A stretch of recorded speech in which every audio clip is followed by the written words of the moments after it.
तर नगर परिषद नगरपंचायतींच्या निवडणुकांसाठी 1 डिसेंबरपर्यंत प्रचाराची मुदत असणार आहे। 1 डिसेंबरला रात्री 10 वाजेनंतर प्रचार सभा, मोर्चे आणि ध्वनिक्षेपकांचा वापर करता येणार नाही। नगर परिषद आणि नगरपंचायतींसाठी 2 डिसेंबरला मतदान जे आहे ते पार पडणार आहे।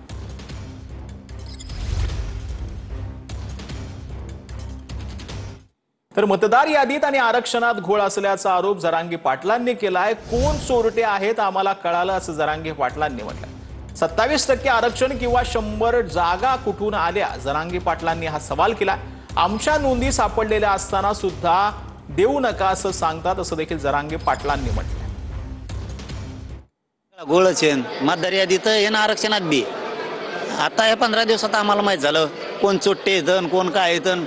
स्वतःला शाजूक सारखा बोलत आहे तिकडं आरक्षणाच्या बद्दल आणि आपणच मरणाचं खाता। 27% आरक्षण 100% जागा। माननीय सुप्रीम कोर्टाने जे सांगितलंय की जास्तीच आरक्षण कसं काय, किती वाईट वाटतंय त्यांना। आता आमचा हक्काचा असून सुद्धा आमचं नोंदी सापडलेला असून देऊ नका म्हणताय।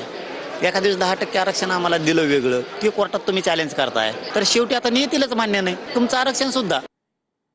तर हिताचं आणि अहिताचं कोण करतंय हे मराठा समाजाला समजतं असं प्रवीण दरेकर यांनी म्हटलंय। समाजाच्या जीवावर राजकीय पोळी भाजणाऱ्या मराठा समाज स्थान देत नाही असं देखील प्रवीण दरेकर यांनी म्हटलं।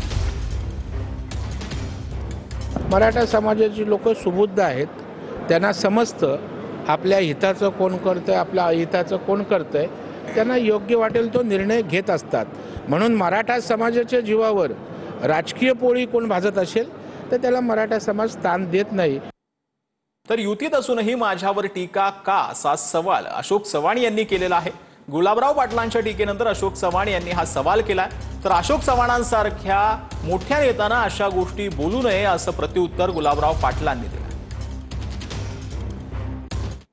प्रयत्न आहे चौकडून मारा माझ्यावर मारा का, माझं म्हणणं एवढंच आहे की चौकडून मारा माझ्यावर करायची जी काही कार्यपद्धती आहे लोकांना समजते आणि त्यामुळे मी काही त्याला घाबरणार नाही। मी माझा लढा जो आहे तो मी देत राहणार। राजकीयदृष्ट्या माझ्या पक्षाला अधिक ताकद मिळावी हाच माझा प्रयत्न राहणार आहे। महायुतीमध्ये असूनही विरोध करतायत आणि विरोधक तर आहेतच। म्हटलं तर मी आम्हाला काही कुठं चक्रव्यूह कुठला कोणाकरता नसतो। राजकारणामध्ये या गोष्टी चालू असतात, त्यांच्यासारख्या मोठ्या माणसाने अशा गोष्टी बोलू नये एवढी अपेक्षा आहे। तर लक्ष्मीचा अर्थ पैसाच आहे असा नाही असं रावसाहेब दानवेंनी म्हटलंय। रावसाहेब दानवेंकडून गुलाबराव पाटलांच्या वक्तव्याची पाठराखण करण्यात आली आहे। लक्ष्मी आणि सरस्वती हे आमिष नाही असं देखील रावसाहेब दानवेंनी म्हटलं। विरोधकांचं कामच आहे टीका करणं असं देखील रावसाहेब दानवेंनी म्हटलेलं आहे। आज बोलले मागच्या 5 वर्षापूर्वी मी पैठणला बोललो तर माझ्यावर केस झाली होती। लक्ष्मी येतच असते, लक्ष्मी येत असते। लक्ष्मी म्हणजे काय पैसाच आहे का? लक्ष्मी आणि सरस्वती हे आमिष नाही आहे। लक्ष्मीचा उल्लेख केला याचा अर्थ पैसाच होतो असं नाही आहे। राजकारणातले शब्दप्रयोग आहे त्यातला तो एक आहे।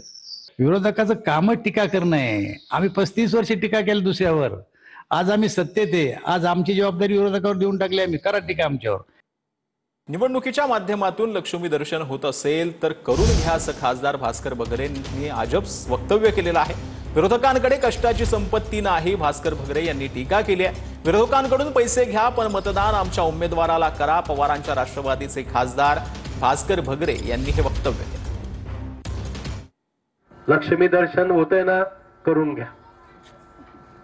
कारण आता अनिल भाऊकडे तुम्ही पैसे मागाल, सागर भाऊकडे पैसे मागाल, हे सगळे कष्टाचे पैसे त्यांच्याकडे बिलकुल जसं माझ्याकडे मागितले नाही ना तसे या दोघांकडे सुद्धा मागू नका। परंतु जे द्यायला येतील ना त्यांच्याकडे आलेली संपत्ती ही काही त्यांच्या कष्टाची नाहीये आणि ती संपत्ती ही तुम्ही घ्या, परंतु मतदान कोणाला करा? आपल्या उमेदवारांना।